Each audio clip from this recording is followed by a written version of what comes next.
ฟื้นโตแล้วได้อค่ะพี่น้องฟื้นโตเร็วเร็วแห้งเก่งคักยอมรับกระฟิวนี่เก่งมากชื่นชอบชื่นชม ไม่มีไข้แล้วนะคะ เหลือแค่เจ็บคอนิดหน่อย แค่เจ็บคอแค่นี้นะคะไม่มีใครแล้ว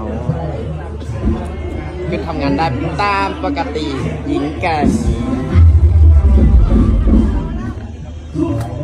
กำลังใจนะคะ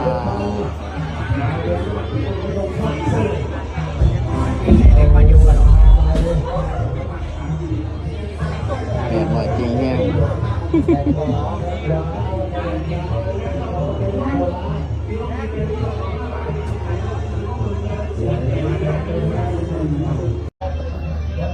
ตัวสับจริงแล้วทำไงนะ ใหม่เลยเอา17เลย17อย่าง17เลย 78 17 18เลยเอาเลยเอาเด่น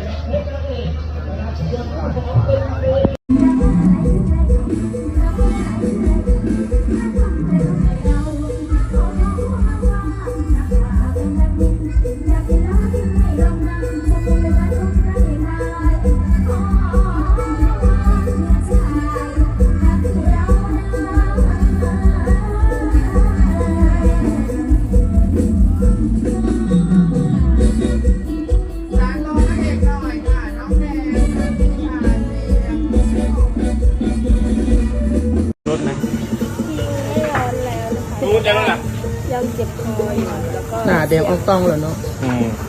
หนูดีขึ้นหรือยังคะ ดีขึ้นแล้ว หนาแดงไม่ได้เคืนเนี่ยเป็นไข่ ตัวไม่ร้อน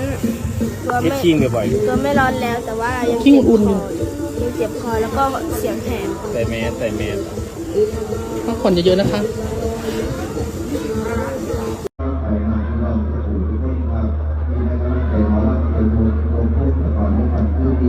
พี่น้องนะครับรายการลูกศิษย์ของคุณคณะกรรมการผู้จัดการจัดงานนะครับที่บริการ อันนี้อ๋อติดในมือดีอันนี้ให้พ่อได้ครับจอยอันใบ2ใบเนี่ยน่ารักอยู่น่ารักที่สุดในโลกครับน่ารักที่สุดในโลกเลยจอยนี่ตัวสีใดได้นี่ตัวสีใดปล่อย